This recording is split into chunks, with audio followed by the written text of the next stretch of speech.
Harbaugh now heads to the Los Angeles Chargers. He wins everywhere. He wins, period. Justin Herbert, he's a crown jewel. Well, you guys better enjoy this. Quick snap, Herbert to throw. Has a man, touchdown! The fans loved it. You have to love what you're seeing on tape if you're a Chargers fan, especially for the future with Justin. Herbert on the move and throws and touchdown. I was just trying to show off. We're going to be known as world champions. And we're gonna do it or die trying. Don't let the powder blues fool you. Who's got it better than that?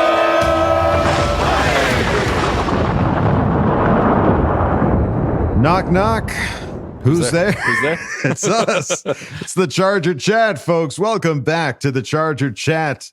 I'm your co-host, Wolldog, sitting yet again with my buddy, Kev Duggan. It's great to be with you, and it's great to have this new birthday present that I just received from my best friend. Weird. Sounds like a cool guy. Yeah, he's pretty cool. I like him. He's a good dude.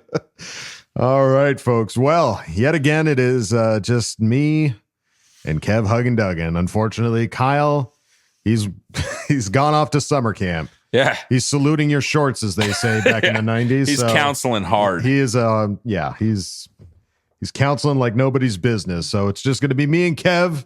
Hope you can handle that. Hope you can deal, because we've got lots to talk about, folks. There's things happening. There's numbers being thrown around. We've got a fan focus, a Craig experience, and an Ask Boltfam lined up for you. Boy, a full show. It's full, baby. Kyle or no Kyle, it's happening, whether he likes it or not. So let's waste no time. Start at the top. Dun, dun, dun, dun, dun, dun, dun, dun. I was like, wait, okay, I know what we're doing now. Yeah, wait, is this Darth Vader? Is this? Yeah, it depends on how you look at it. Yes, wedding bells, folks. Joey Bosa is getting married. He's tying the knot. He's locking it down. He is. That's all I can say. What else can you say? He's getting married. It's good for him. It made me think when he restructured his deal, like maybe his future wife wants to stay in LA, because your wife or your significant other can affect. That's a conversation to have. Yeah. So it's not just chasing bucks. Maybe we have Amanda to thank, to hug and kiss for this. Yes. Yeah. So congratulations, you beautiful couple. You. Yes, they look very nice. Hope your first child is a masculine child. Yes. What else has been happening? Well, the rookies reported July 16th, reporting for duty. Nice little video that the Chargers put out of them checking out the lockers and the field and everything. Cool. Just so excited for these guys. It's kind of not fair. The new kids get to hang out in the facility first for a week. If you think about it. It is, but at the same time, it's kind of nice, I think, as the new guy to be like, let me get in and kind of get my feet wet a little bit without anybody judging me. Yeah.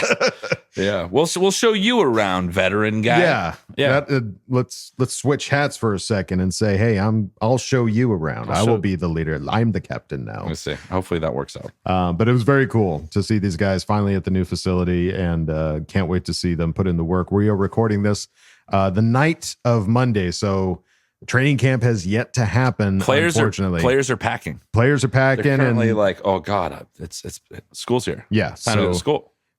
As per usual, Charger Chat is recording this just prior to some cool stuff. Would you have it any other way? I would not. No, I would not.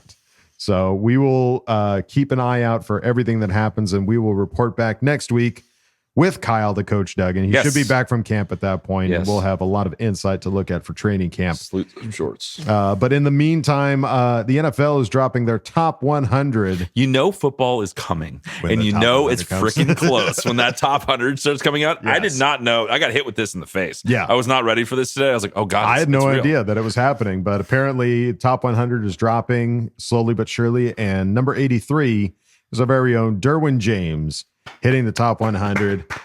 Obviously should be higher, but I understand it. I get it from the previous regime. The old adage, what a difference a year makes, or a day, but a difference a year makes. Next year, this is going to be a lot lower. I expect a lot more Chargers to be making this top 100 next year. 100%. And hopefully this isn't the only Charger that makes the list. There's got Justin, we got Rashawn, we got Mac, we got Bosa. There's no way those guys aren't top 100 players. I mean, I hope so. What have you done for me lately with Bosa? But the other guys were good. Khalil Mack will definitely make top 100 for sure. Yeah, that's no question. So great to see that, and we'll keep an eye out for other top 100 players to hit. Just recently, up in Adams, Kay Adams sat down with Rashawn Slater and chatted with him a little bit. and put out some great vids, some great little tasty bites, and also tweeted out All-Pro offensive tackle Rashawn Slater on false perception of Justin Herbert's leadership style. It's funny. Everyone that calls Justin a quiet leader isn't actually on the team. Burn. He gets riled up. He talks shit. He's vocal. Yeah. He's talking. I love he got kind of like annoyed with this question too. It's a bored, tired talking point that he is a quiet leader. Yeah.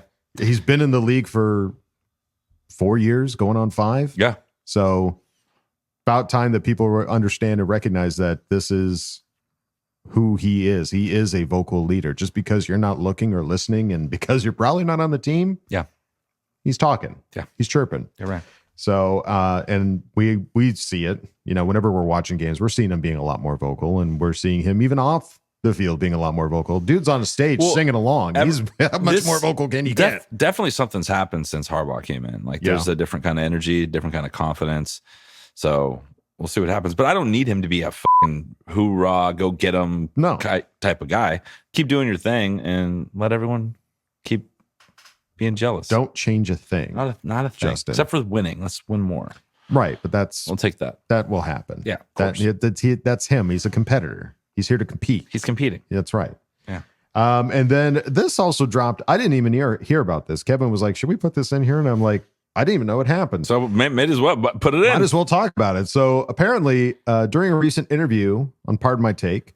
Great podcast, by the way. Fantastic podcast. A lot of funny ha-has. Yes. What we strive to do here at that's our the goal. Charger Chat. Mike Vrabel was interviewed and revealed that he was likely the Chargers' second choice behind Harbaugh. He said, thought I had a great interview in LA for the Chargers, and Harbaugh decided to come back to the NFL, and that's what Mr. Spanos and John Spanos communicated with me. And I respect them for that. They literally called me on a speakerphone, and that rarely happens where if an owner is going to interview you and then go in a different direction, that they'll personally call you. And they were like, second place isn't going to give you much, but wanted to tell you that we just had an opportunity to hire Jim Harbaugh.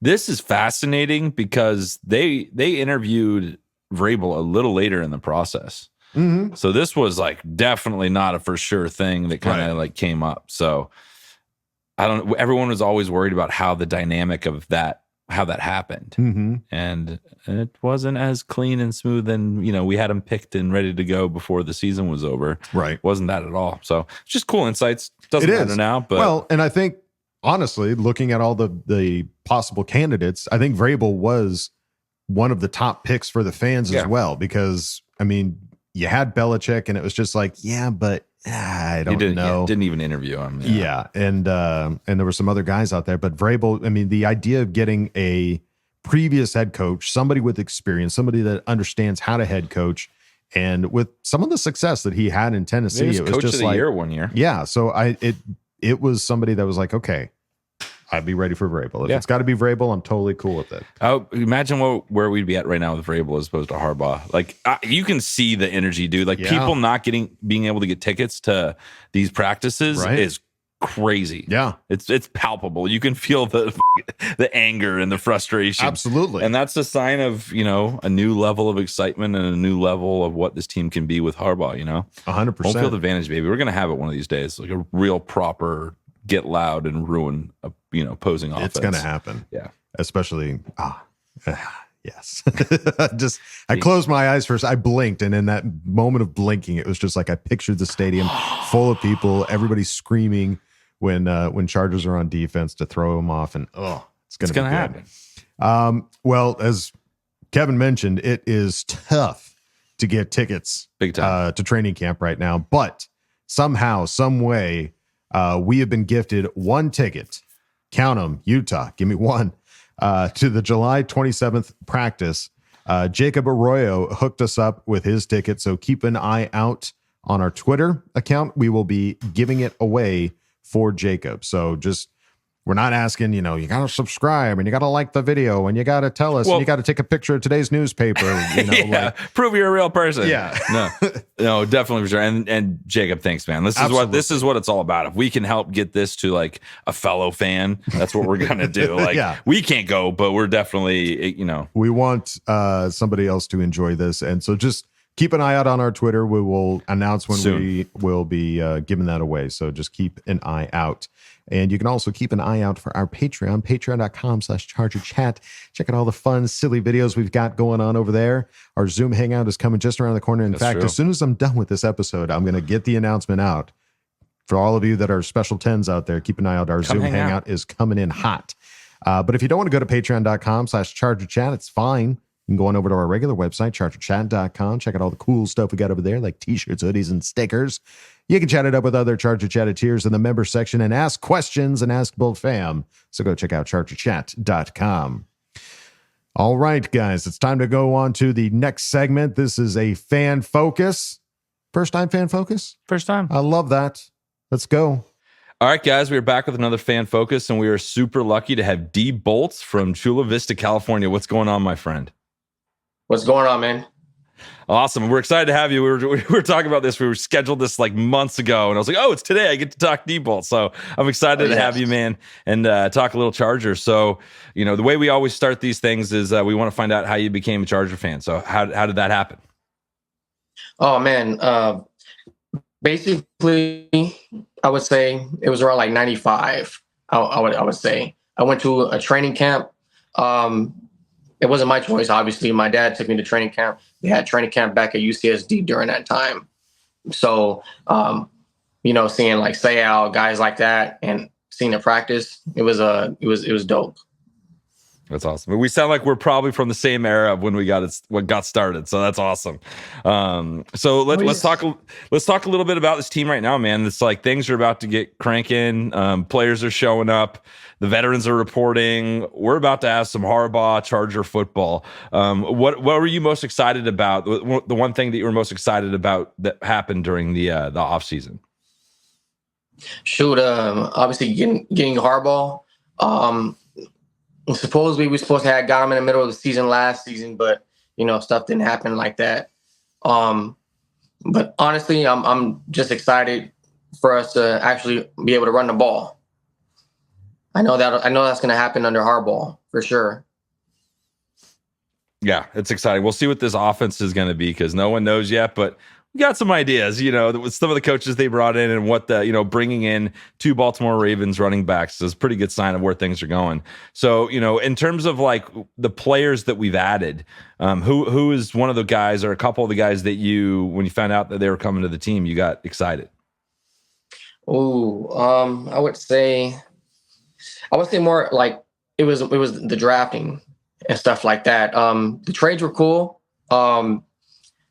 Those are proven. Those are guys they've been proven already and stuff like that. I expect all of them to have some type of role, at least on the team. Like I said, with the running backs and stuff like that, that was a big deal. Receiver wise, DJ Chalk. That was a good pickup. Like I said, he's proven, a veteran and things like that. Knows how to play the game. So I feel like he'll be able to fit in the offense nice. So I'm looking forward to seeing him perform. I saw some news recently where they were talking about Ladd, Palmer, and Chark is maybe our 1, 2, 3, which that's crazy. Like 3 guys that weren't, one guy that we had on the team. We're adding 2 new guys. So it's exciting to see what they did with that. And what was one of the guys during the draft that you thought, this is awesome. I'm super pumped for this pick. I would say Brendan Rice, just because, obviously, the history behind that.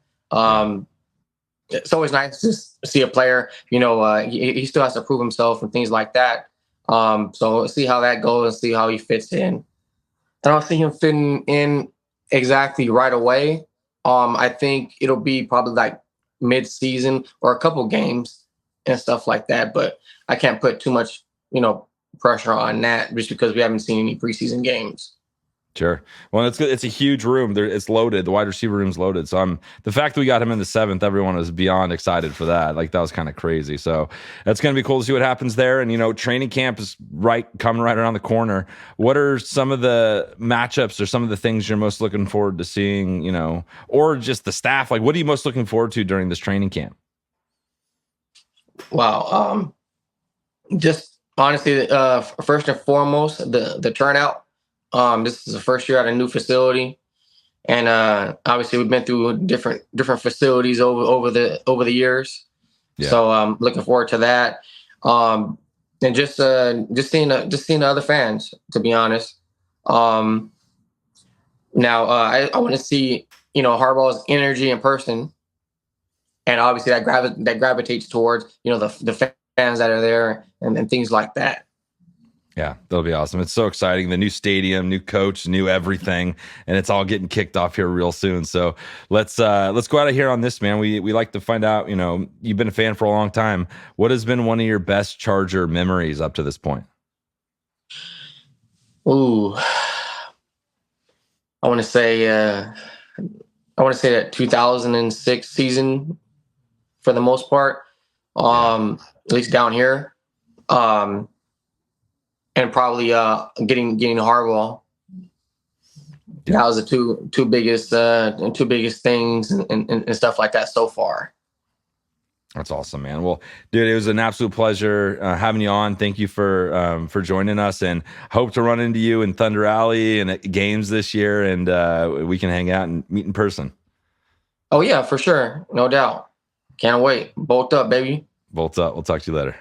Well, that's awesome, D-Bolts. Thank you for coming and hanging out with Kev. That was a fantastic interview, and a lot of great moments to remember, dude. And, dude, great moments to come. Oh, dude. I remember seeing him around a lot because he wears, like, the pads underneath his jersey. Right, yes. Awesome, dude. Lots of energy, and can't wait to – that's what I say every year. As soon as the games get closer, I get to go hang out with my friends. That is our anticipation. Like, yes, we love the team. Yes, we want to see the training camp. Yes, all of that, but – my people. Our people, you folks, to be able to go to Thunder Alley and just wander around and just say hey to everybody and just that's the level of excitement that I'm looking forward to more than almost anything. 100%. I mean, Harbaugh's the football's fun at all the top, but yeah. But seeing all of you people and you as well there, D-Bolts, thank you for coming by yet again. All right, folks, time to go on to the next segment. You know him. You love him? Oh, it's a great experience. Come on in, man. Kick your feet up. Oh, great experience. Hello there. Make yourself at home. Got some stuff to talk about, right? Moving on.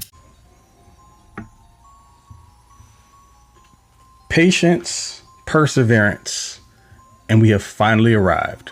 When you are seeing this, that's right, folks. We will be one day away from the start of training camp. Rookies reported last week, vets will be in this week, and the fun begins. We can get past all the hoopla of offseason because we painstakingly went through that, and it's never a fun ordeal having to just soldier through months and months of nothing and very little content of super real substance. But we do what we can because we love this game and we love this team. But we are on the verge, just one sleep away from Jim Harbaugh brand football, and I, for one, cannot wait. With that said, CC gang, the biggest of salutes into the rest of the Bolt fam. What is good? What's going on with you? It's your guy Craig in Texas. You know who I am. You know who I be. And welcome to a new edition of the TCE. Let's do it. Last week, we jumped into the defensive side of the ball and some guys that may be looking at having a scratch and claw to make this roster. That final 53 is going to be no joke. There's going to be a lot of competition. We know the names that are pretty much locks. But then there are the dudes who may not have stepped up in their years prior with the team. Some guys that were potentially like the previous regimes, like favorites that didn't really pan out for one reason or another. Your late draft picks. It's not a guarantee that any of those cats are going to be around because there's a new sheriff in town and things are going to be done very differently. So the same thing's going to happen on the offensive side of the ball. Some questions to be answered there as well. But before we get into just the names of the players and, where I think they stand currently, let's talk a little bit about the staff, but also visit what a Jim Harbaugh style offense means. You're probably going to see, well, not probably, you will absolutely see way more north-south power rushing duo schemes, You'll have your fair share of varying I formation sets, your 22 looks, so 2 tight ends, 2 running backs, and probably some pistol looks as well. Heavy formations in like short yard situations, et cetera, et cetera, et cetera. Lots of mass on the interior, guys moving people off of the ball and just trying to take other folks' will. But you're probably going to see a little bit of pistol also, just because it was a staple of Greg Roman's playbook in the past. Maybe due to the type of quarterbacks that he's had, but Justin Herbert, like those guys, is an above average athlete. So I wouldn't be surprised to see them implement a bit of that as well. There's some West Coast stuff that you can get off within the pistol, and I think you can cause a lot of confusion for defenses with the type of quarterback that Justin Herbert is all the way around. Now, I don't suspect that he's going to be rushing the ball 10, 12 times a game. I don't foresee that, but wouldn't be surprised if there are a few wrinkles in there to get him out into open space 3 or 4 times a game. And don't be shocked if it results in some pretty big plays. So Justin Herbert, essentially, he ends up being Jim Harbaugh's ultimate wet dream in his offensive scheme, just due to what he can do on the perimeter and getting the ball out in a timely fashion and accurately alongside of a dominant running game. This is probably the best quarterback Jim Harbaugh has had under him. Ooh, pause. That might have been questionable phrasing, but you get what I mean. Since Andrew Luck at Stanford, I would say that they are kind of comparable in the way that they are definite leaders and captains at the quarterback position, guys who had very strong arms and, you know, they're great legs, who are able to get outside of the pocket and create pressure and stress on the defense with their mobility. But alongside of Jim Harbaugh and this kind of being the offense that he favors, you've got his offensive coordinator, Greg Roman. Question is, has he evolved as a play caller? Because we know that he loves to pound the rock into oblivion. Well, the additions of Marcus Brady as the passing game coordinator and Mark Trestman as the senior offensive assistant should help to quell his nature to kind of, again, want to pound the rock nonstop in situations where he ought not. But again, all of this makes sense in the grand scheme of things because you've got multiple very good offensive minds coming together, especially in Mark Trestman. Say what you want about him as a head coach, but the dude knows offense, especially passing games. Next up, a guy I used to make fun of here in the past. And I'm not going to say I'm sorry because it was funny. Shane Day, he always came across to me as like the biggest Justin Herbert cheerleader. I always felt kind of like that dude was just happy to be around Justin. And, you know, if he taught him anything, so be it. But really, it was just kind of about like breathing the same air and inhabiting the same room as him. It sounds disrespectful, but it was all in good fun. But Herbert apparently feels a very high level of comfort and rapport with him, which is the primary reason why he's back with his second stint with the Chargers in number 10. Again, I always gave him crap, but if Herbert loves him, must be a good reason for it. Now, when you look at what he's done, and seriously, in his first year with Herbert in 21, Justin had his only 5,000 yard passing campaign to date and was 2 touchdowns shy of throwing for 40 TDs. He goes to the Texans last year and he helps guys CJ Stroud to a few all-time rookies of his own and a Rookie of the Year award as well. So clearly Shane Day is doing something right. He's not just a hanger on. The dude's providing something in that quarterback room. Now, with the staff out of the way, or the vital pieces of the staff, or I guess the ones who stick out the most in my mind, let's talk a little bit about the O-line. Well, question there's like, what do we know? You got Rashawn Slater as your franchise left tackle, Zion Johnson. Dude has all the talent in the world. We know that. He's playing his natural position of left guard again now for a second consecutive year, so that's helpful. And being in between Slater and Bradley Bozeman at center is probably going to help him out a ton. You got 2 vets that know what they're doing and should help him along the way.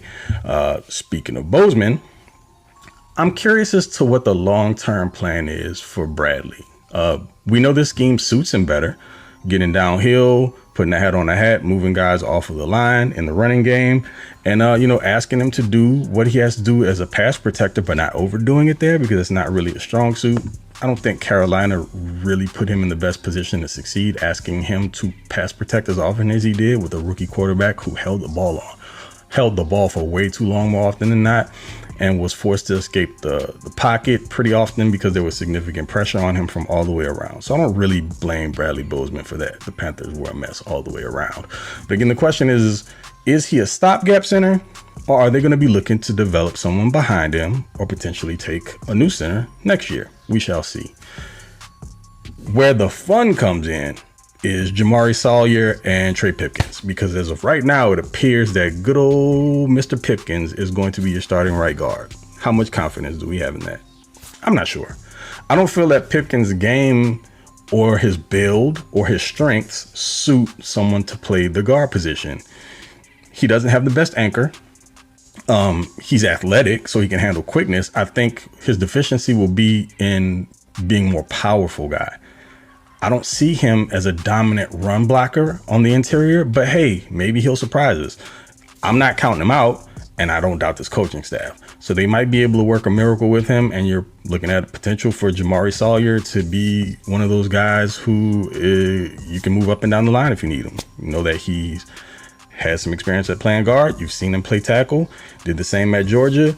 We know what his capabilities are, but he's someone that you feel pretty decent about if you have to plug him in for any significant number of games, snaps, whatever have you. I mean, ultimately, at the end of the day, the line depth you feel a little bit better about. Well, I'm not going to say a little. A lot for me, because you've got guys that have some experience in there. And again, you couple them with this coaching staff, and I fully expect them to develop some of these dudes who have yet to hit their ceilings. At right tackle. Now, Joe Alt, first round draft pick, is a guy that we're all excited to watch. And I will say this, something that gives me a lot of confidence in his ability to play right tackle. Even though the jury's kind of still out on whether that transition is going to be smooth. He didn't play tackle until he got to Notre Dame. I mean, before that, he was a quarterback and a tight end in high school. So the dude hadn't played tackle for very long, which tells me he has an ability to become adept at different positions relatively quickly. That's something that says a lot. I mean, for that position, for him to go into college and perform at that high of a level and make himself a first round draft pick after not having played that position, you know how it is, man. Like, as a former player myself, I was a running back, a wide receiver, and played some safety. So primarily, those are the positions I played the majority of, mostly running back, the last few years, wide receiver. But if I were to have excelled enough to go to the next level and go into the NFL, like, I would have had experience there. And so years and years of that under my belt would have helped me out tremendously. We're talking about a dude who just, I mean, and he comes from the lineage. I mean, his dad was an offensive lineman as well, so he's got it in his blood. But for him to be able to transition over to that in that short period of time, and in a few years, make himself into a first round draft pick, a top 10 offensive tackle, I feel pretty good about his ability to adjust to the right side. So not super worried about that there. So you got your bookend tackles for quite some time to keep your star, face of your franchise, upright. Tight ends. This is going to be a key component of this offense. And I really believe that the name that's going to stand out here above even like your pass catching guy, Hayden Hurst, who I think will perform well, provided he can stay healthy, is Will Dissly, because he's going to act as that sixth offensive lineman for you more often than not. And he's a sneaky, decent receiver out of the backfield. And I think he's going to pop for some big plays that teams aren't expecting, because they're going to be so used to him just like coming off of the line of scrimmage, moving forward, trying to move guys, that they'll be able to leak him out into some pretty wide open routes. Teams just won't account for him. They'll lull you to sleep with the running game and then get him out in space, and he'll pop for maybe like some 30, 40 yard gains. Not the most athletic dude, so I don't expect him to break for like 60 yard TDs or anything like that. But there are going to be some key plays where they get him out and teams just will lose track of him. I look forward to that as well. He's going to be more important than what I think a lot of people know. And then you got your running back room, which is kind of like, I'm calling it survival of the fittest, because you got Gus Edwards, who's coming off some sort of offseason injury. You got J.K. Dobbins. Is he ready to roll? Is he the J.K. Dobbins of old? Is he at least like 80 to 90% of that? If the both of them work out, you feel awesome about this running back room, because even behind it, you got young talent, which is a guy I'll speak to, a guy that I still believe in Isaiah Spiller, and this will be his first, I call it, real chance to prove himself on this team and earn a position on this roster. He was someone who was actually recruited by Jim Harbaugh at Michigan, so I think that means something. And we've seen him in flashes, but never any consistent action. And as a running back, man, you got to be able to tote the rock. You got to get carries and get warmed up and be able to really put your stamp on the game. If you're just in there for a couple carries and then 1 or 2 pass protection reps and then you pull you and then you don't see action again for weeks, it's not really doing you any good. But he's got a youngin' really on his heels, and this is a Jim Harbaugh selection again, so you know it has to mean something with Kamani Badal. I mean, just really, again, like I said, breathing down his neck. He reminds me a lot of Frank Gore in his running style, and when I say Frank Gore, another former San Francisco 49er who was a running back under who? Jim Harbaugh. So the running style is kind of similar, really strong leg drive, a guy that I think is going to be effective in the passing game as a pass protector, but also as a receiver out of the backfield. So he's going to be hot and heavy in that running back room. And after the top 2 guys, because it's not a given that both of them will be healthy. So those younger cats are really going to have to come into training camp with the point to prove, because there's a significant chance that either or both of them could be taking, hefty snaps at some point during the season. So we shall see. Wide receiver. Who's the man going to be in that room? I think the easy answer there is Josh Palmer, and I'm looking for him to have a career year. Now, when you're looking at the rest of the squad, Ladd McConkey is probably going to be your volume receiver. DJ Chark is a pretty good contested receiver, better than most people think. And he's going to be able to be that pure take the top off of the defense guy, which is going to create some opportunities in the intermediate portion of the field for other wide receivers and the tight ends as well. If he can take an extra safety with them down the field to keep a cover over the top of the defense so they don't get blown out by like some 60-70 yard pass down the sideline from Herbert to Chark, they may want to consider keeping a safety over there for help blanket the wide receiver or Chark, should I say, on that side of the field.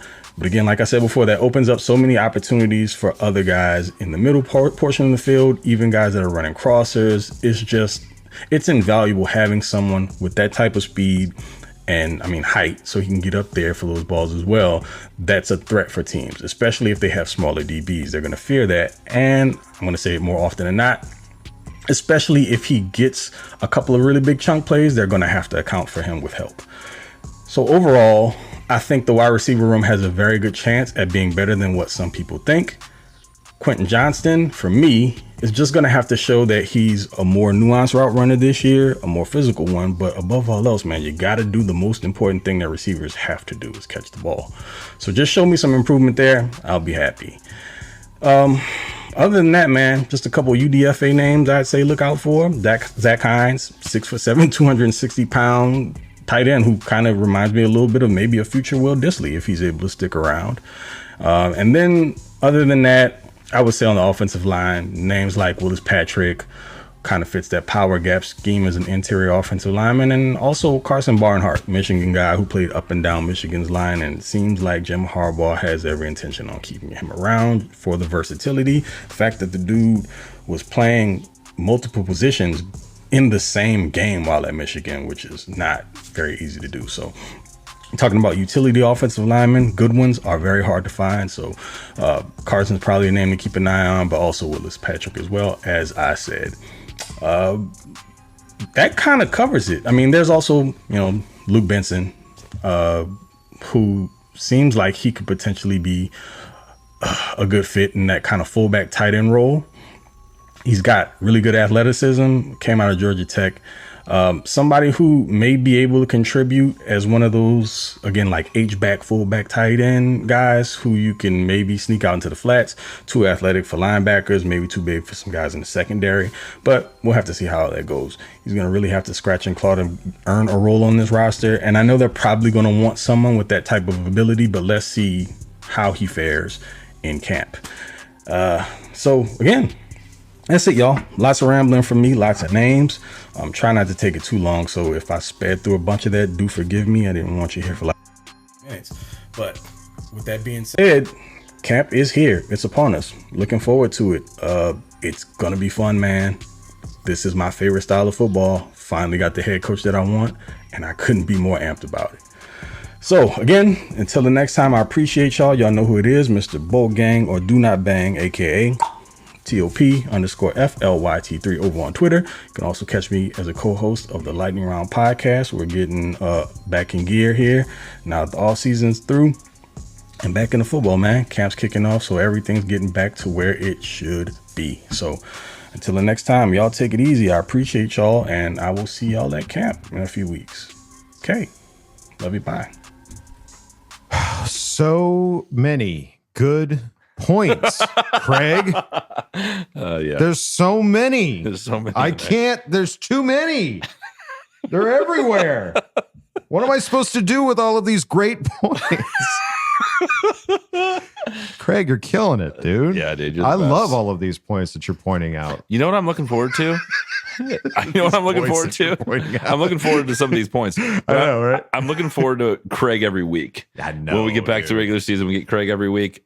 I feel like I'm going to get smarter at football. Absolutely. I mean, just so many great little nuggets of things that we forgot about, like Shane Day being it with that was Houston. one of the ones I totally forgot what he did last year, and he's clearly knows what he's doing because it doesn't matter who. He's good with working with rookie quarterbacks. Yeah, apparently. clearly he's got a flair. He's got a thing. He's got a lane for that. So bring him back to Justin, get another 5,000 yards, 5,000 passing yards plus the best running game we've had since LT. Yeah. Okay. Dude, I mean, every bit of this offense is extremely exciting to see. Like, does everything seem perfect? Not necessarily, but does it have to be perfect? I don't think so. I think, this is what we've been talking about, getting a lot of those. You don't have the $35 million wide receiver. You got a lot of good guys and good depth. Well, it's what Kyle's not here, but Kyle says I'd rather have a whole bunch of B players than a whole bunch of A, like a few A and a whole bunch of C's and D's. Yeah. So I think that's what they're doing with this roster. Yeah. And that's what will make this camp so important is there's so many moving parts, so we don't know what's going to happen. Exactly. And I feel like it's very much like with Harbaugh, it's like an earned thing. Like there's just, it's not your position. Like a lot of places say it's your position until, it's yours. Mm-hmm. I just think it's going to be different here. And we're going to have it'll be cool to see the 53-man roster predictions right now that people have and what actually is our 53-man roster. Right. I'm looking forward to seeing what's going on. It's going to be a competition. I mean, everybody, short of Justin Herbert and people like Rashawn Slater and some of those early round draft picks, like nobody's job is like necessarily solidified. Nope. You have to show that you're bought into this. You're bought into the system and you are ready to go. And by all accounts, everybody is. Like there's nobody that's going, we're not really into it or anything like that. Not like they would say that anyways, but by all accounts, not everybody's bought it. I'm not feeling it. No. So, Craig, thank you for another awesome Craig experience. Really appreciate it. Thanks, really man. looking forward to. Hope you have a blast at training camp. That's just going to be awesome. Please take pictures and post them on Twitter. Pretty for me, please. Your old pal Wolldog, Dub D. All right, folks, that's it for the Craig experience. It's time for the next segment. It is Ask Boltfam. Voices. Time to put your money where your mouth is. Hi, guys. Don't jam a thumb up his butthole. That's what you do. I wet myself in excitement. Bosa hungry. Your thoughts are like totally appreciated. Catch you later, dude. Okay, love you, boy. That's right, folks. Time for Ask Boltfam, and we start at the top with Big Red Bolts fan, who asked the question. I dropped the news the week of last about a role to which I was cast, and in my haste moved right on past the type of info one must harvest. The play will run from September 13, and to keep things nice and neat and clean, to the same day in October, that being 13. Unless the crowds are large and fun, then they'll add a week to the run, and October 20 will it be done. The venue is in my hometown. That's, of course, Omaha, so come on down and watch me act just like a clown on a stage where many talents will abound. It's not too far from good old Mizzou. So, Kevin Wolldog, my question's for you. Will you have time for a looky-loo? Can you come to a show, see what you can do? And yes, Kyle, you're invited too. Love you bye, and make sure you tell a raider a day to suck my butt. P.S. This was more challenging than what I thought it would be. The venue is in Omaha Community Playhouse if you're coming to see. Let's go. Road trip? Let's go. Road trip. Road trip. So how far? It's about a 4-hour drive. 4-hour drive? Yeah. Is it close to Carolina? That's the opposite direction. So no. So the answer to that is no. Let's see what can happen. So here's the deal. At my current situation, yeah, I haven't been home in 30 plus days. So it's been a while. I gotta go home and be a dad for a bit. But if I can sneak away to Omaha, Nebraska to watch you kick some ass on a play with Big Red Bolts fans, that'd be kind of fun just to do that. Honestly, would be. All right. So we're not saying yes. We'll see it. We'll see at the. We're not saying no. We'll see at the special tin hangout. We'll figure this out. We'll make something happen. But congrats again for doing that, man. We're excited. 100%. You got to own that role, baby. Make it your own. Hell yeah. Can't wait. Big Red Bolts fan. Thank you, buddy, for asking the question. Let's move it on now to Andrew Ramsey. Who asked the question? Andrew? What growing pains should Charger fans be ready to endure this training camp and preseason to avoid unnecessary panic before starting the season? Good question. Great question, actually. What I will say is that I think anyone that you really like, any of the players you really like right now, be prepared for possible heartbreak. In what way? In the sense that some of these guys that maybe are lower on the roster may not make the team or may not make the 53. Sure. I think there's a big shuffle upcoming. I don't know to what degree, but I think that's the one where people will be like, wait, what's going on? We just got to trust that they know what they're doing. So what kind of names are you thinking? Does somebody come to mind? Yeah. Do you want me to say it? I'm curious. Just is it because... Do you want me to say it? The look in your eye. Should I say it? Now this is just who you don't think will make the 53-man roster? I think there's going to be a shakeup in certain areas. And maybe not your starters, obviously, but guys that are being moved around to different positions to see. More of a rotational piece? Yeah. So not necessarily cut, just not necessarily hitting all the snaps. Or something else. I don't know. I think that's the thing. We're about to. So basically, what I'm trying to say is that so vague. We're walking. If you've listened to this podcast, you know what I'm talking about. But if we're basically walking into a situation with a new staff with players they don't have allegiances to because they didn't draft them. So if somebody was highly drafted by the previous staff and they're not cutting it, I don't see how this staff will just be like, okay, we're having to pay you a shit ton, so you're starting. Sure. So I think that's what I'm excited to see. Okay. No, so don't freak out. You're not wanting to throw out any names, though? I could, and I have. Okay. But will I? Sure. Okay. I don't know. I don't want to keep bashing, but yeah. I don't want to keep bashing. Yeah. That is always, I think, the biggest heartbreak is that, especially for us here on the Charger Shadow, and I won't speak for you guys, me especially, I've become very attached to some of these players 100%. Just because of the type of person that they are. We see a lot of interactions with fans, especially the Brisket Broads. Yeah. They draw these players and coaches and do sketches of them, and then they sign it. And then there's always that chance, and I'm sure it's already happened for them, that person's not on the team anymore. Either they go off to another team or they just don't get signed anymore. They're just not anywhere. So yeah, I think that's probably the biggest heartbreak, is being attached to them on a personal level as opposed to on a player level, which is great and it's tough, but we'll get through it. And can I be vague a little bit more? Sure. It's your MO this episode right now. So we have quite a posse going to Carolina for week 2. Oh yeah. Very so true. And there's Andrew's going for sure. It's his question. So I got to throw him out there. There's a lot of crew coming. So if you're thinking of going to that game or going to that game, let us know, because if you're on the fence about it, just know there's going to be a lot of us, a good group of Charger fans, specifically Charger Chat listeners. Oh yeah, that are going to be. It's going to be good. So we're going to go back-to-back weekends. It's going to be badass. It's going to be a lot of fun.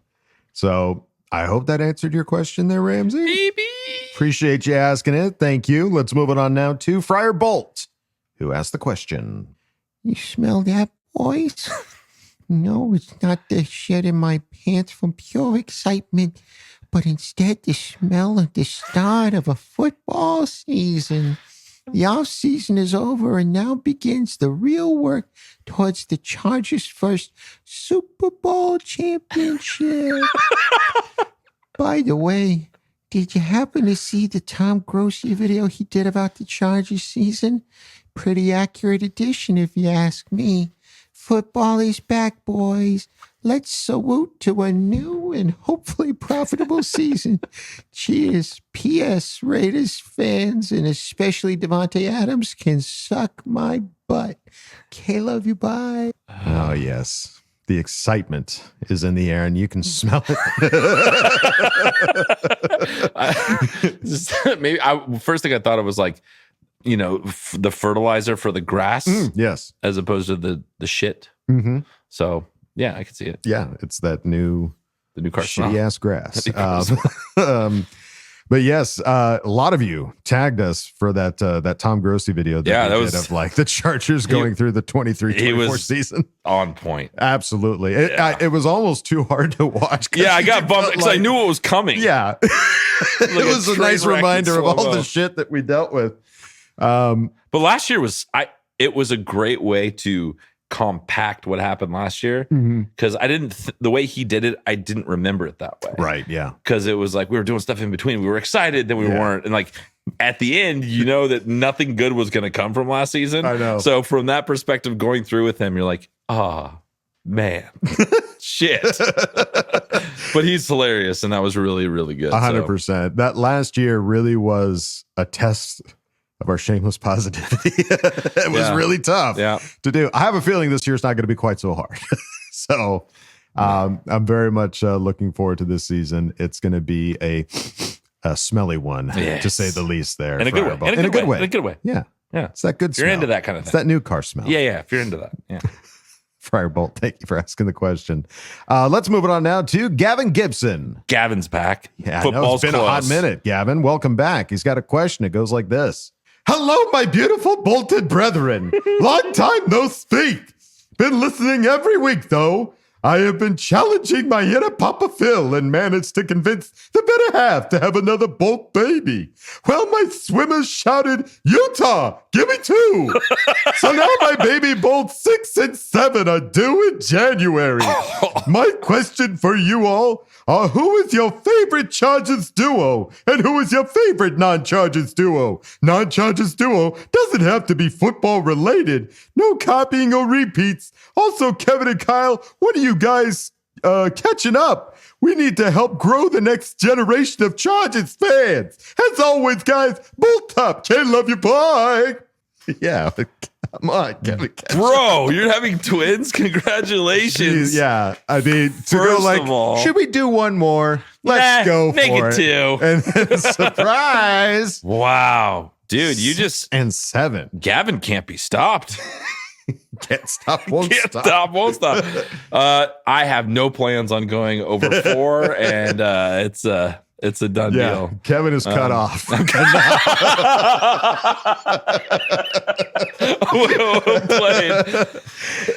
Kyle, though, I can't speak for Kyle. I don't know if Kyle's done. I don't know where he is right now. I know. I don't know what he's doing right now. No, but it's incredible that you're having twins to make 6 and 7. Huge congrats. Dude, amazing. For the youngest now to be twins. Oh my God. Ugh, troublemakers. I can already see it. God. But to answer your question, favorite Chargers duo. No repeats. No repeats. I got to go Phil Antonio. Phil and Antonio. Okay. That's a good one. And that was there for so GD long. Yeah.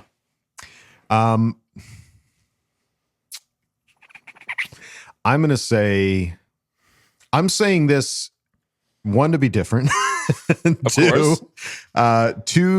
to be hopeful. Okay. And shamelessly positive. Okay. I'm going to say Joey and Khalil. Ooh. It starts this year. It starts this year. He's about to be a married man. Things are going to change for him. He's going to start taking this real seriously. Yeah. He better. He's got a future to He's got a support and 7 kids to hopefully, make. Yes.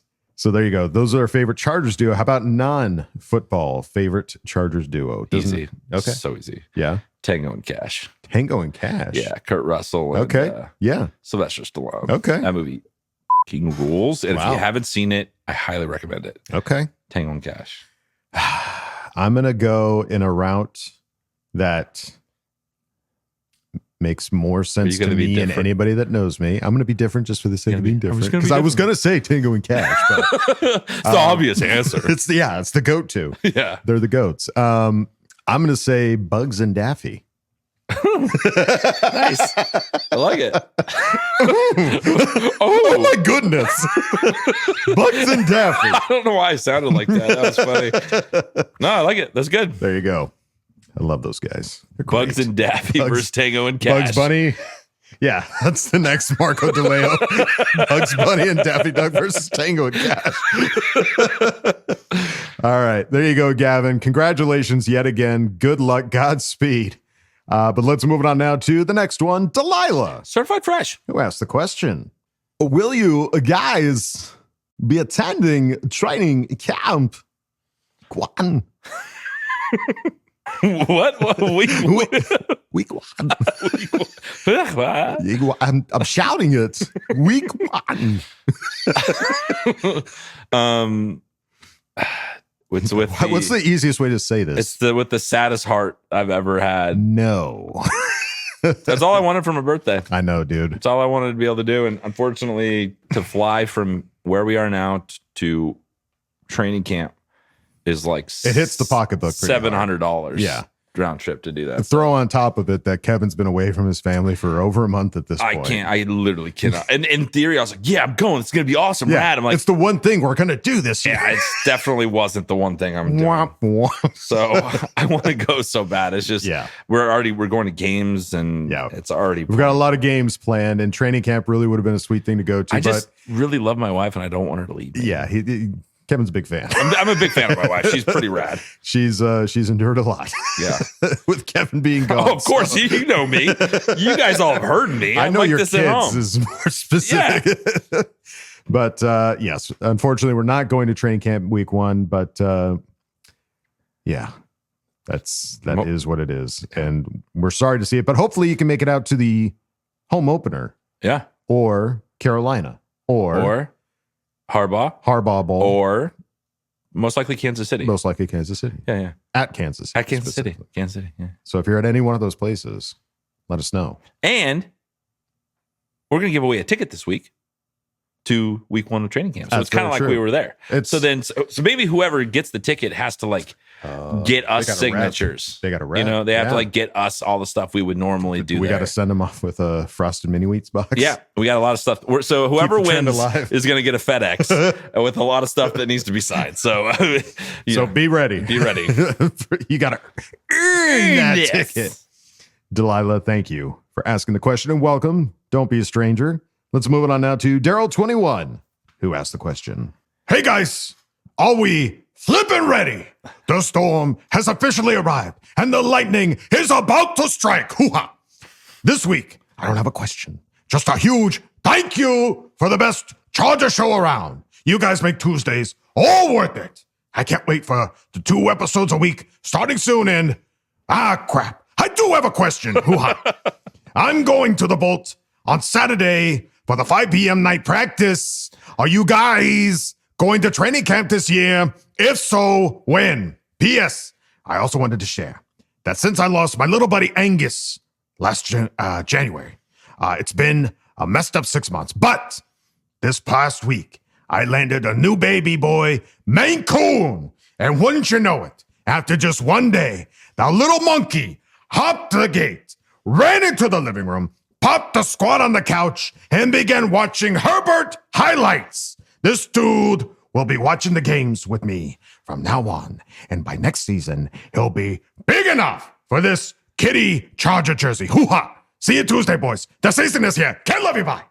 Dude, I had a Maine Coon growing up. That's right. His name was Leo. That's right. He was badass. Yeah, dude. Maine Coons rock. They rule. Yeah. 100% rule. They rock and rule. Yeah. Yeah. Yeah. Well, that's fantastic. I'm so glad that you got another buddy there. Yeah, Daryl. That's awesome. My heart broke for you on Angus, but the fact that you got one and he's into Herbert, It was meant to be. It was meant to be. Daryl.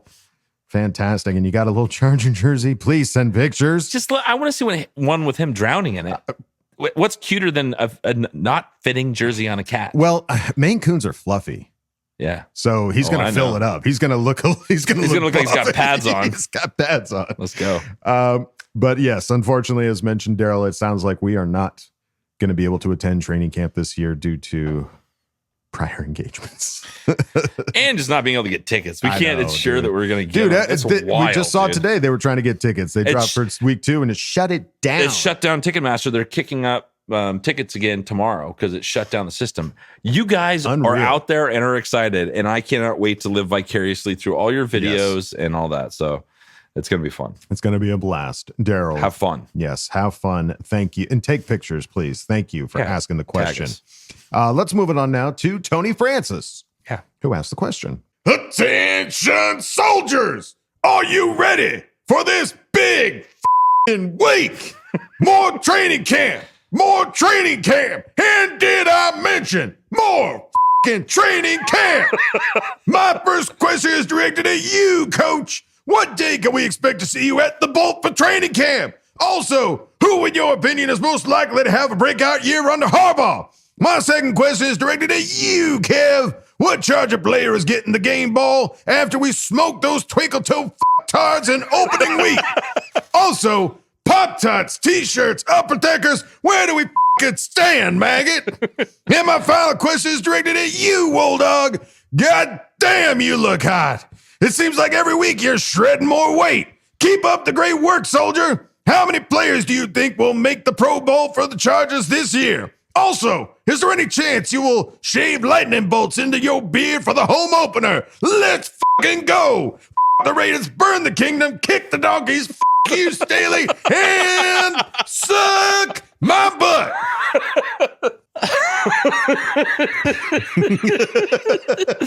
Oh, that last bit. That's good. I haven't heard that all together. I got to throw Staley in for good measure. Absolutely. Yeah. Got to blame somebody. Got to blame Staley. That's a good question. There's a lot of things out there. Are we doing the Pop-Tarts? Are we doing the T-shirts? Are we shitting in toilets on the upper deck? You know, there's a lot of questions that we don't fully have answers to. We need like an event coordinator for this podcast. Yeah, Tony, are you hiring right now? Can we hire you as an event coordinator to try to coordinate some of this shit? We got a lot going on here.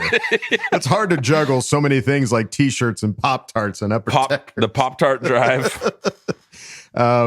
T-shirts are going to happen. Suck my butt, though. I can tell you, Kevin has started the ball rolling. We're rolling balls. But it's a process. Give it time. Let it cook. It's coming. Yeah. It's going to happen.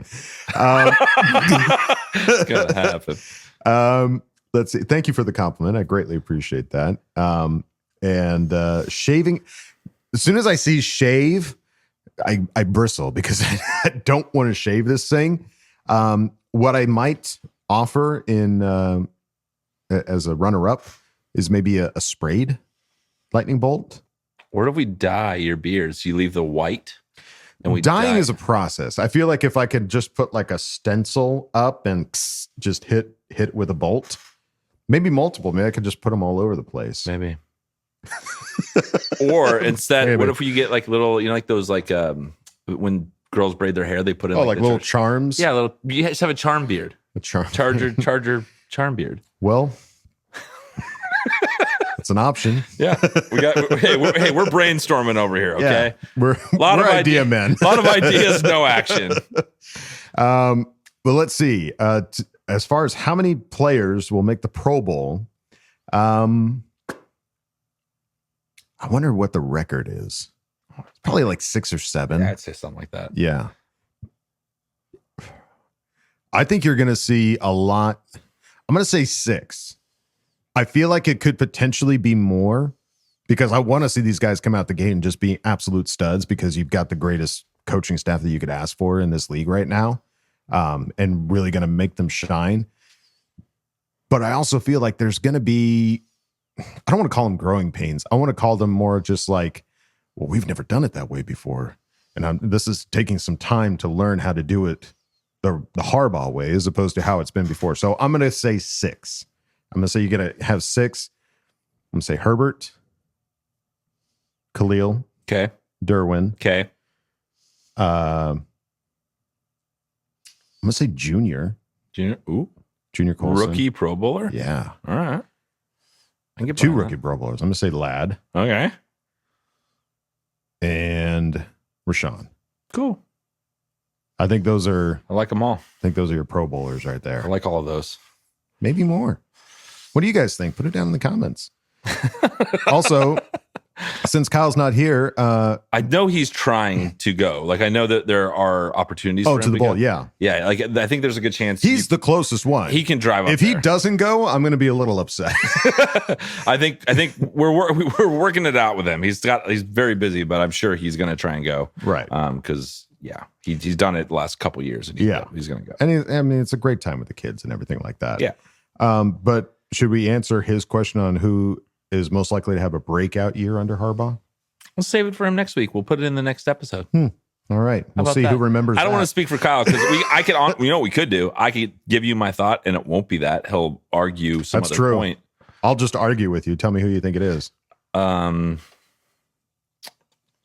Johnson. Wrong. You're an idiot. Wrong. Tony Francis, thank you, buddy, for asking the question. My question. You already answered. You said the Upper Decker T-shirt, Pop-Tart. No. Who's going to get the first game ball? Oh, yeah. Yeah.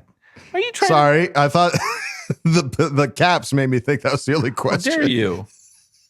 He asks questions and I have answers, and don't just go. The floor is yours. All right. So I have a thought. So is Harbaugh a game ball guy? He's all about. You would know better than He's all me. about the team. So here's the thing: Staley was psycho when it came to game balls. He gave out like 8 game balls. I know he did. So a little overzealous with much. the game balls. Yeah. Felt more like a participation trophy sometimes. Yeah. And no, don't do that. Yeah. And no. No, we're not doing that. Question is, do they do game balls? I'm excited to see. Maybe. And if they do, I'm gonna go a little bold here. You ready? We're gonna come out and just run all over them. Okay. J.K. Dobbins gets a game ball. That'd be awesome. Psycho mode. Yeah. He gets like 400 yards. No, I'm just Okay. kidding. That's not possible. I'm just kidding. Let's do like a $125 and Watch him get 400 yards. $125, 3 touchdowns. We win by 70. Shove it right back in their mouths. That would be sweet. All right. All right. Thank you for letting me answer the question he asked me. Of course. Appreciate it. That's what I'm here for. No, I agree. Thank you. Thank you. Tony Francis, thank you for asking the question. Let's move it on now to Bobby Peck. Yeah. Who asked the question? Bobby.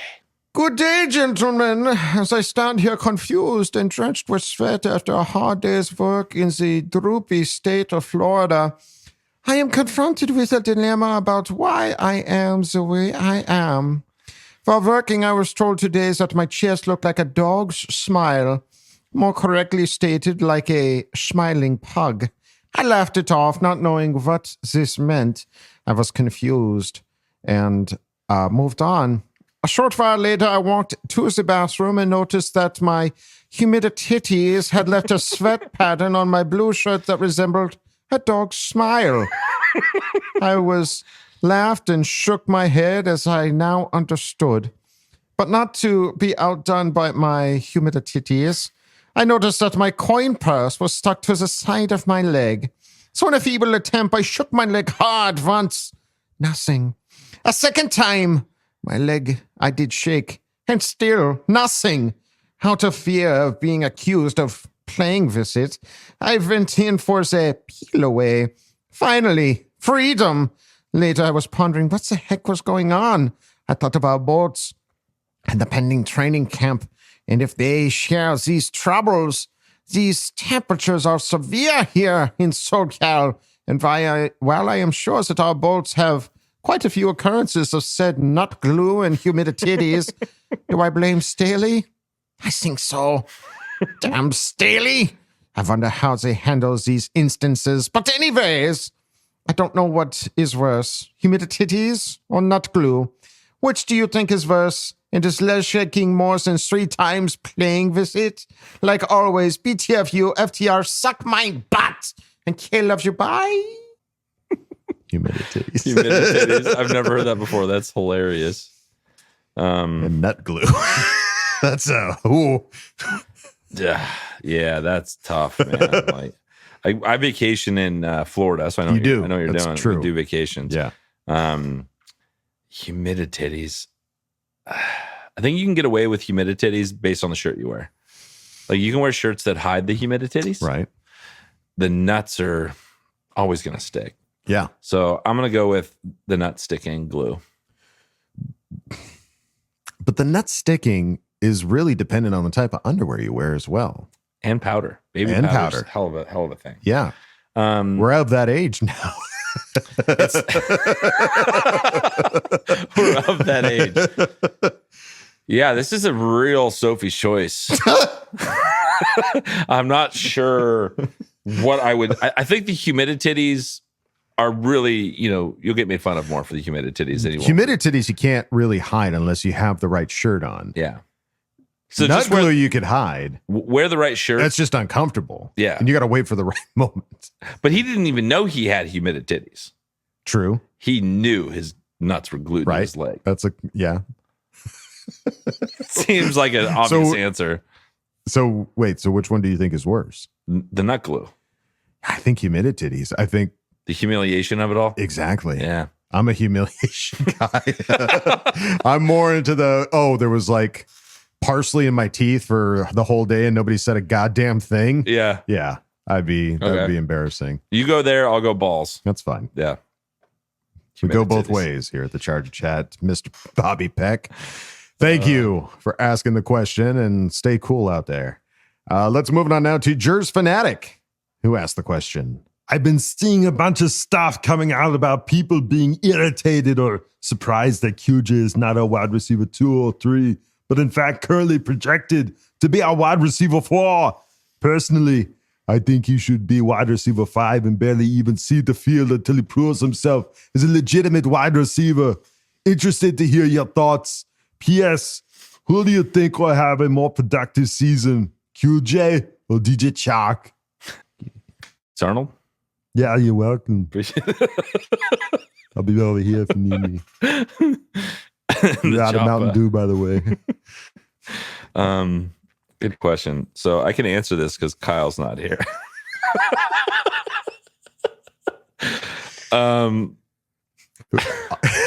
I should also point out you recently talked to your dad. Yeah. What did he tell you to tell me? Oh, he told you to start getting in the mix. Yeah, I got to be meaner. Be meaner. Yeah. And stop trying to be the peacemaker. Stop trying to be the nice Kyle guy. And I, yeah. All right. Get in Let's there. see what I Throw can do here, throw Dave. your weight around. Let me see what I can do. It's not what it used to be, but throw your weight around. Yeah. QJ or DJ? Well, so first of all, let's talk about the rankings, because I've been seeing this too, where people are saying, okay, Josh Palmer, wide receiver 1, Lad McConkey, or Lad McConkey. Either way, it's all a mix up of what position they're playing. And DJ then Chark. DJ Chark, obviously. The question is QJ. So they're taking all the pressure off him, so he can not have to step into a place that he's not ready for. Sure. I'm hoping by year 2, you're a first round pick, that you're ready to contribute. Absolutely. So I think in that sense, he'll maybe start a little slower, but come on more at the end of the year. Mm-hmm. So I still think QJ could have a great season. Yeah. I'm excited for DJ because he's fast as shit, and he's more of a contested, like that position that they were having. That's what Craig was talking That's what about. QJ was playing, and he shouldn't have been playing that spot. Mhm. So I think it's going to be a very evenly distributed wide receiver room in terms of yardage and touchdowns. Mhm. I think QJ will get a little bit more than DJ. So you think QJ is going to have a more productive season? I'm just going by yardage. I'm guessing at this point. I don't know how they're going to utilize everybody. I don't know what they're going to do. If DJ Chark is exactly what we've been missing, and he's the speed that takes it off the top, and Justin could just huck it, put it up there. I know that could be huge. That could be monstrous. But there's just a lot of weapons, and we're not. The personnel we're going to be in isn't going to always make wide receivers available. You're going to have 2 tight end sets. You're going to have 2 wide receivers. You're not going to have a lot going on. 1 wide receiver at some time. So we'll see what happens. We're so in the weeds on how they're going to run this. Right. And that's going to be the nice thing is you're not reliant on somebody like a Keenan Allen to always find a way to get open and make amazing catches that hit the highlight reel because everybody else was either covered or not where they should have been or whatever the situation was. Yeah, boy, I'm thinking that Chark is probably going to be a little more productive just because of his veteran experience. Think so? I think so. I like everybody else on this team want QJ to be the first round draft pick that he was meant to be. And I don't necessarily think that he's in the doghouse he's definitely is with the fans, but with the coaching staff, I have to imagine that they see the potential in what he can bring to this team. For sure. The guy was drafted in the first round for a reason. And it wasn't like, holy shit, when this guy got drafted in the first round, I had him going like round 3 or something like that. That wasn't that kind of a situation. So the guy can get the job done. For whatever reason, they just didn't put him in the right situation in the first year. And now, like you just said, he doesn't have to be that main go-to guy. And in fact, probably better for him because 1, it's going to take off the pressure. 2, he can be, like we've been talking about, like we have a bunch of B wide receivers who can go out there and if one for some reason goes down, the other one can jump in and be a healthy competitive replacement. There's going to be a lot of like depth, which we haven't really had before. Exactly. It would kind of fall off into practice squad guys. Right. So now it's just a question of how many we keep and what it is. But, I think at this point you could throw a dart and hit. We don't really know. I think Palmer's going to have a big impact. If he can stay healthy, have a huge impact. If he can stay healthy, because you get one guy go down, everything changes. Right. So, we'll see how it plays out. But now we have Ben Herbert, who is able to grade different aspects of your body to know where you need to be better and to help avoid those types of injuries. Well, so the hamstrings, hopefully we don't have any of that shit. And it's just somebody's going to go down and get nicked up. Like you're going to have a week out. Right. You're going to have week in, week out. Not everyone's playing every single game. But if they did, that'd be cool. It'd be pretty sweet. Pretty sweet. Be a lot cooler if you did. Yeah, totally. So there you go. Jers Fanatic, thank you, buddy, for asking the question. Let's move on now to the K-Man, who asked the question. Question. Lad McConkey appears to be a slam dunk for a wide receiver starting roster spot.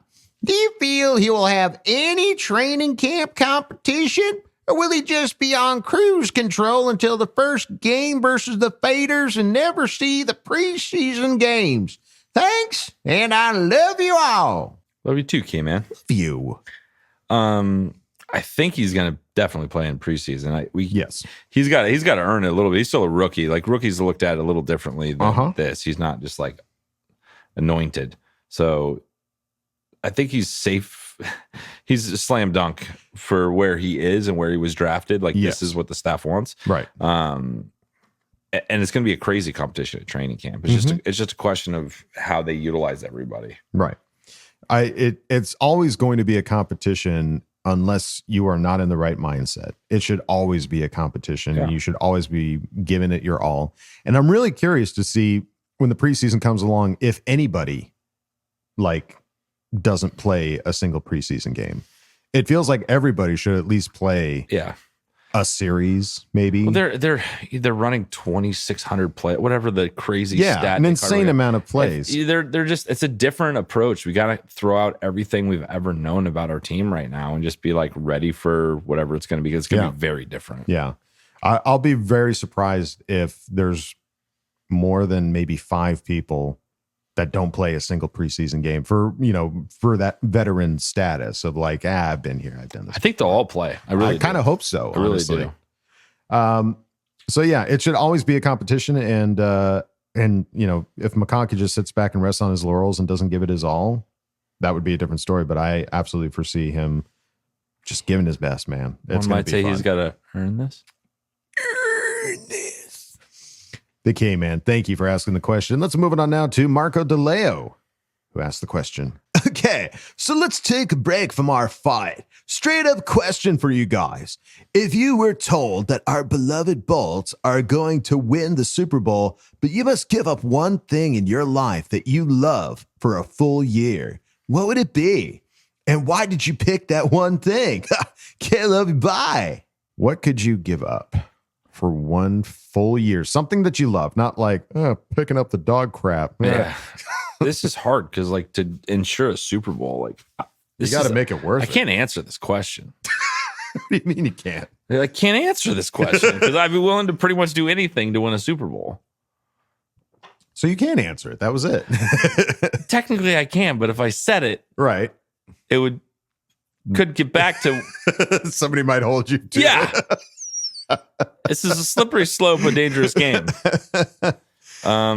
You go first. Let me see if I can come up with something legit. I have a oddly unhealthy relationship with food.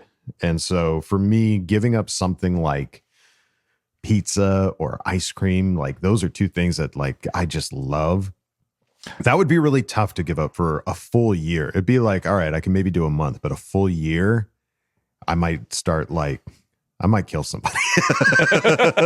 It would be fun to be around. This would be a different podcast. Yeah.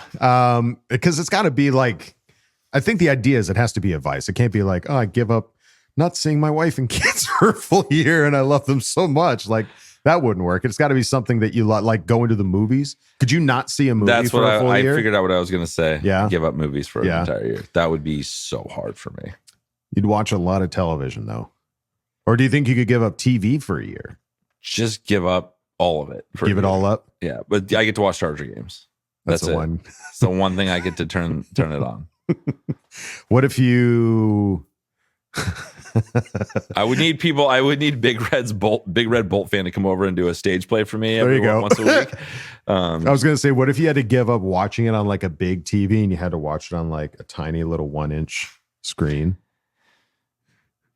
The game or anything? The game. Like you're already giving up TV. Meaner? I'm curious where the line is. Movies is going to be hard enough. If you had to watch it on a tiny screen. Would you not watch? Here's a better question. Would you not watch the Chargers to ensure that they would win a Super Bowl? Would you not watch the season? Oh, that's a good suck question. My butt. Good question. That's like if a tree falls in the woods and I'm not around to see it. Did it even happen? This is getting dark. Wow. Can I watch highlights? No. You don't get to Can't watch anything. You don't get to watch anything of your team for an entire season. And you don't get to watch the Super Bowl. What's but the they point? win. They win the Super Bowl. So okay, so it's for the greater good. Yeah. Your sacrificial lamb. That's so rough. That's dark, dude. I know. I'm kind of regretting saying it. That's like a short film. Like that's an Ingmar Bergman film. But you can, when they win the Super Bowl, you can go back and watch everything afterwards. So you can eventually watch it, just not when it happens. Yeah, you don't get to watch any of the season. Can I take any of the credit to be like, you're welcome, guys? Can I be part of like the parade? Sure, but then like the Illuminati would come for you or something. I'm just sitting there waving next to Justin Herbert. You're riding in the parade. I'm spraying champagne everywhere. Like, I don't know what happened, but I know we did it. Yeah. Don't ask me any questions. Yeah, I didn't see it. That'd be a weird podcast that year. Yeah. I'm just like, so what happened? You're like, I can't tell you. Yeah. Did we win? You're like, you just got to wait. Wait and see. All right. Marco, buddy, thank you for asking the question. Let's move it on now to Fries and Pies, who asked the question. How much of an impact do you think Davis will have on kick returns this season? I think he's going to kill it. Bolt up. Okay, bye. Hey. I think he's going to be a monster. I'm really curious. Especially early in the season before they figure out what they're going to do. Yeah. He's so quick. He's so fast. Mm-hmm. He sees a little bit of daylight. He's gone. Yeah. That's why he was voted like one of the best returners. Yeah, he was a second All-Pro last year. As a rookie. Yeah. As a rookie. And he's going to get better. Mm-hmm. So I think it's going to be cool. I think he could be like a game changer for us. Totally. Well, it's with the new kickoff rule. That's what I am looking forward to more than anything. Like more than seeing the rookies hit the field, I want to see this new kickoff in effect. How is it going to unfold? What are the strategies going to be? Because obviously everybody's going to have some kind of a strategy, but what does that entail? Does that mean now your kicker's not the one doing the kickoffs. You got some other bigger, beefier guy doing the kickoff now because not Dicker. Dicker's the man. He'll light somebody up. Yeah, but you know what I'm saying? I've seen like that from other people being like, we're going to put a linebacker back there to kick it off because somebody's got to stop the. I'm not going to put a string bean kicker, there to try to tackle somebody. So sure. I'm really curious to see that happen. And I think Davis has an opportunity to, number one, be a Pro Bowler. Number two, just absolutely kill it this season as a return guy. Yeah. I'm really excited for that. 100%. There you go. Fries and pies. Thank you for asking the question.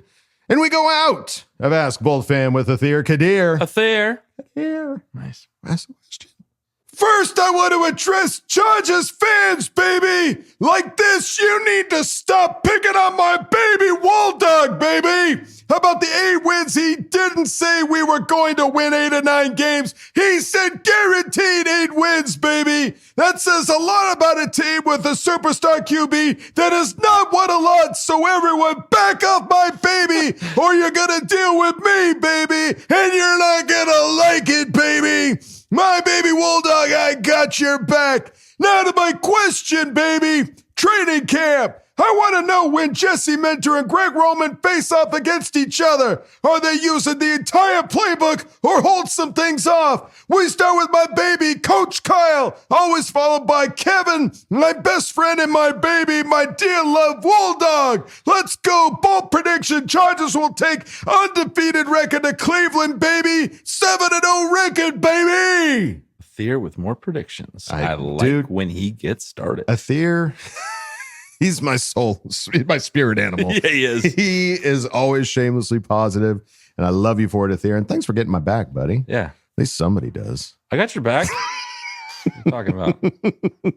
I was just happy not to be the one being picked I know. on. Where's my love, Athir, when people were picking on me? I think there was a week that he said to leave you alone. Maybe. We'll go through the records. We'll go look through the receipts. We'll print it out and I'll frame it for you. All right, cool. Put it on my wall. But yes, as far as Jesse Minter and Greg Roman facing off in training camp, are they holding anything back? I don't think they are at all. Yeah, I don't think so either. I think they're going to try and destroy each other, and they're going to make each other better. Yeah, it's not in a way I'm going to destroy you because I think less of you or I don't respect you. No, they're pushing each other. They're pushing 100%. each other to be better. So they've already installed however many things, whatever Nick Hardwick said was insane. So I think 2,600 plays. Yeah, when they were doing 900 when he was. I have a hard enough time with NFL Blitz, and there's like 9 plays to work with, and I'm like, which one do I pick? Yeah. So I think they're going to go all out. I think it'll be fun for everyone that goes to the training camps to see what they're doing because I don't think they're going to hold back too much. They got to practice this shit. So, yeah.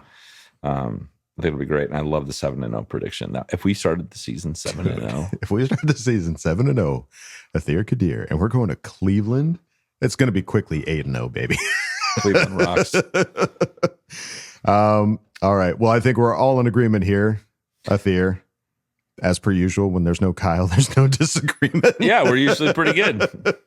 So thank you, Athir, for asking the question, and thank you everybody for asking questions and Ask Boltfam. We always greatly appreciate it here at the Charger Chat. And I think that's going to do it for this episode. Any final thoughts? No. I'm good. I'm excited. I can't wait for tomorrow when we start getting the social media. I'm actually kind of an idiot because I thought they were reporting today. I thought they were too. And I was like, dude, what's going on? They haven't posted anything. Yeah. They haven't posted anything. And where's the post? Yeah, where's the post? Where are the players coming in? So that's all starts tomorrow. So I'm very excited to wake up and get some social media get posts some of content. what's going on. Yeah. Just straight into my veins. Just inject it. Give me all that. Give me all the juice. And make sure to check out, follow our Twitter so we're going to give away that ticket. Yeah, keep an eye out. If you want to be a Lone Ranger. We'll get you that ticket. Yeah. So, all right, folks, that's going to do it for us here at Charger Chat. Don't forget to bolt up because we're ready for any squad, any place. You love you. Bye. You love you. Bye. And now, a word from our sponsors. Meet Wolldog, a man caught in the grips of an extraordinary dilemma. He loves his team with a passion that borders on obsession. But every time he watches a full season of football, his beloved team falls short of the Super Bowl.